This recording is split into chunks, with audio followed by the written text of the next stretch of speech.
Continuando aqui nossa discussão sobre a história da eletricidade, quero também que vocês grifem essa parte aqui, ó, que diz que quando um corpo apresenta a mesma quantidade de cargas elétricas positivas e negativas, ele está neutro, tá bom? Importante vocês saberem disso. Então, continuando. A eletricidade pode se manifestar em repouso ou em movimento, dependendo da distribuição das cargas elétricas pelos materiais.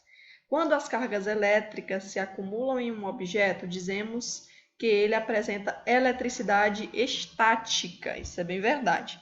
Então, quando eu tenho um acúmulo de cargas elétricas num objeto, esse objeto apresenta eletricidade estática. Isso é muito fácil de você observar quando, por exemplo, você vai sentar numa cadeira de plástico e você percebe que ela está atraindo os pelos do seu braço, da sua perna. Ali é porque a cadeira de plástico ela acumulou cargas elétricas e apresenta eletricidade estática, por isso que ela começa a atrair os pelos do corpo. Da mesma forma é quando você se aproxima da tela da televisão. Também é comum ela atrair os pelos do braço aí, e isso é eletricidade estática. Por sua vez, cargas elétricas em movimento definem o conceito de corrente elétrica. Então, gente, se o corpo está parado, é porque acumulou cargas num determinado material.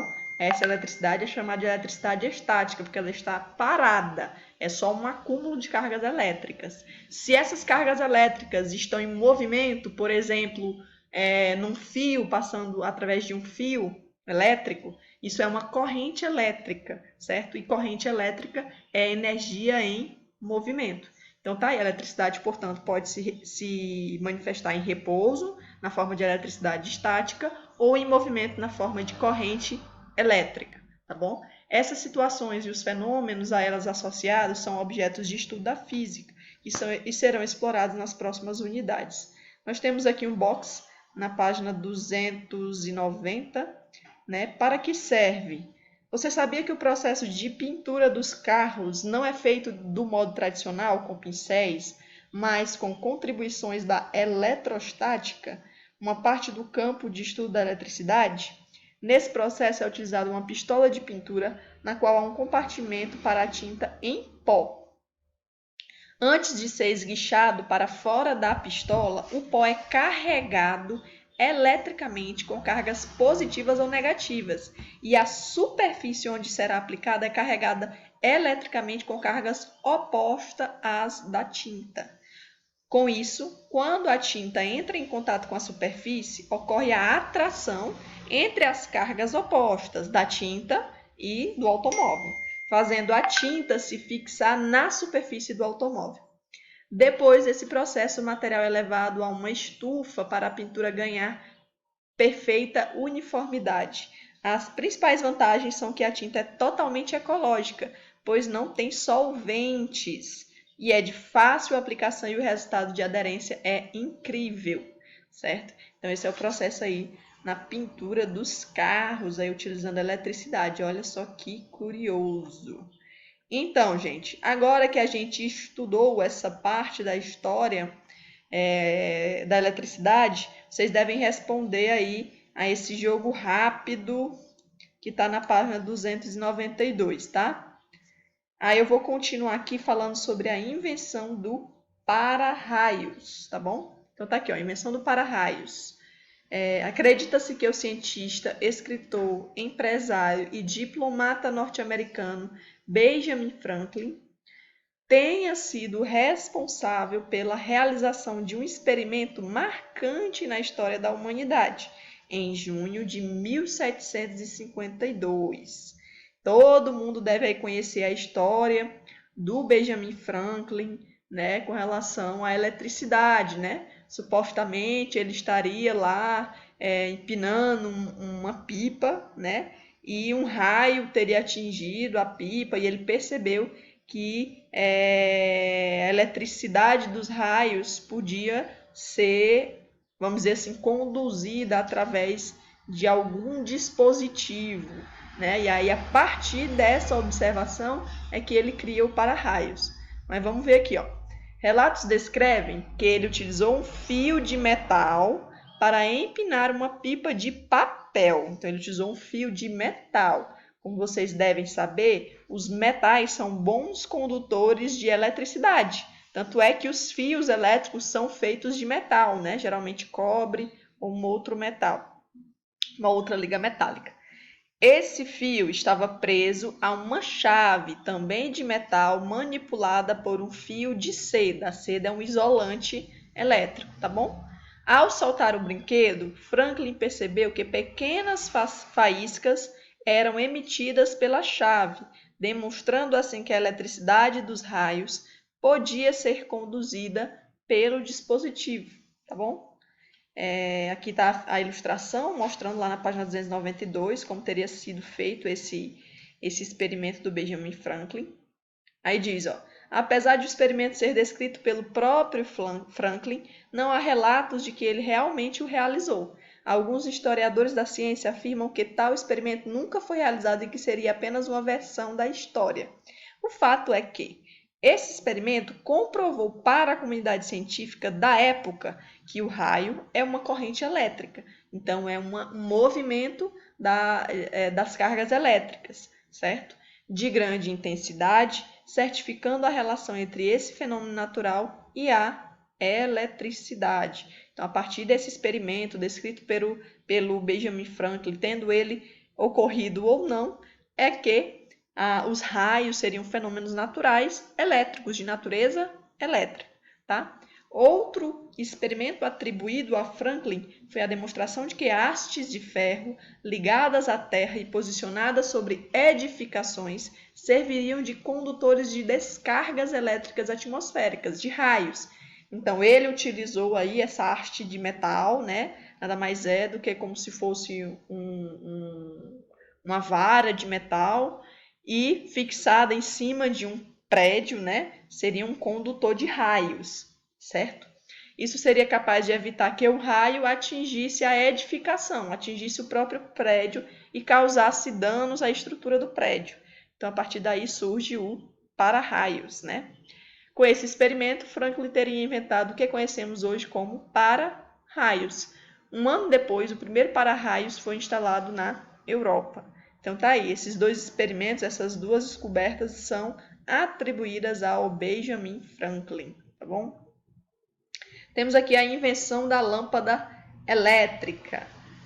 A partir da segunda metade do século XVIII, uma enorme quantidade de invenções tomou conta do meio científico, com muitos cientistas disputando a autoria de alguns inventos, né? Isso estava relacionado ao próprio processo de iluminismo, a Revolução Industrial, que na época, né, alavancou as descobertas científicas, as invenções, tá bom? Então, foi um processo histórico que abriu muito o campo da ciência, tá bom? Nesse contexto, que era o da Revolução Industrial, houve a tentativa de criar uma fonte de iluminação que pudesse substituir as velas e outros produtos combustíveis. Os primeiros registros do protótipo de uma lâmpada surgiram em 1802. Porém, foi somente no final do século XIX, em 1879, que Thomas Edison trouxe a solução definitiva para esse desafio. O inventor apresentou uma lâmpada incandescente que poderia ser comercializável. Então, alguns autores consideram que quem inventou a lâmpada não foi exatamente Thomas Edison, certo? Mas ele se popularizou como inventor da lâmpada por ter criado uma forma, né, uma lâmpada que seria possível de eu vender essa lâmpada para qualquer pessoa utilizar na sua casa. Então, por isso que ele é considerado o pai da, né, o inventor, aliás, pai da lâmpada não, o inventor da lâmpada, certo? O inventor apresentou uma lâmpada incandescente que poderia ser comercializável por meio de uma haste de carvão a vácuo. Ele conseguiu obter uma iluminação muito forte por muito mais tempo do que todos os experimentos realizados até então. Então, ele conseguiu o que os outros inventores ainda não tinham conseguido, certo? Com o vácuo, Edison conseguiu evitar a combustão do filamento e a lâmpada pôde ficar acesa por mais tempo. Gente, Se vocês pararem para observar o funcionamento de uma lâmpada incandescente, lá tem um fio de um material geralmente metálico, aí no caso ele está falando que é o carvão, né? Não é um metal, mas essas mais novas são um filamento de um metal, geralmente tungstênio, certo? E esse fio, ele ao ser atingido pela corrente elétrica, ele se torna incandescente. Ele aquece, aquece, aquece tanto que começa a emitir luz, né? Que é a luz da lâmpada. O que acontece?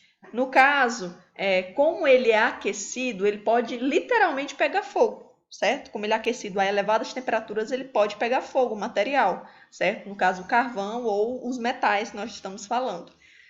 Mas, no caso da descoberta do Thomas Edison, por que ele é considerado o inventor da lâmpada? Porque ele conseguiu que esse filamento que gera a luz, né, que produz a luz devido à incandescência, ele não pegasse fogo tão facilmente, porque ele colocou dentro de uma lâmpada a vácuo, onde não existe oxigênio, não existe gás oxigênio. E nós sabemos que para que ocorra a combustão, o processo de combustão, de queima, eu preciso ter o comburente, que é o gás oxigênio. Como dentro da lâmpada existia o vácuo, a ausência de ar, a ausência de oxigênio, não tem como acontecer combustão. Por isso é que ela conseguia ficar acesa por mais tempo, sem literalmente pegar fogo, tá bom? A descoberta gerou uma patente e o experimento entrou para a história com a invenção da lâmpada elétrica. Edison então fundou a empresa que seria responsável pela produção e venda de seu invento. Então o Edison deve ter ganhado bastante dinheiro aí com a sua invenção da lâmpada elétrica. Aqui na página, deixa eu ver, 293, nós temos a biografia de Thomas Alva Edison. Vamos ler aqui, ó. Thomas Edison é considerado um dos maiores inventores da humanidade. Nasceu nos Estados Unidos em 11 de fevereiro de 1847. Na infância não recebeu uma educação escolar formal, sendo sua mãe a responsável pelo início dos seus estudos. Na adolescência já tinha seu próprio laboratório, onde desenvolveu vários experimentos e inventos como o telégrafo. Né? É um aparelho também que foi precursor dos aparelhos mais modernos de comunicação. Sua primeira patente foi obtida em 1868 com um aparelho chamado de registrador elétrico. Em 1890, Edison fundou a Edison General Electric Company, um dos maiores grupos do mundo, tá bom? Então, aí nós temos na página também 292, é verdade, a lâmpada incandescente é um dispositivo que transforma energia elétrica em energia luminosa e calor, verdade. A lâmpada é formada por um bulbo de vidro, um filamento de tungstênio e ar rarefeito, isento de gás oxigênio. Esse tipo de lâmpada não pode conter gás oxigênio, pois isso faria com que o filamento entrasse em combustão, podendo causar graves acidentes. Verdade ou mito? Eu já expliquei para vocês, né, sobre a lâmpada incandescente, que é feita de tungstênio, como eu havia dito para vocês, e sim, é verdade, se existisse oxigênio lá dentro, o filamento de tungstênio literalmente ia pegar fogo, entrar em combustão, e aí a lâmpada não iria funcionar, tá bom? Então, é verdade, tá bom? Gente, agora nós terminamos o capítulo e vocês devem realizar as atividades da unidade 1, tá bom? Beijos e até a próxima.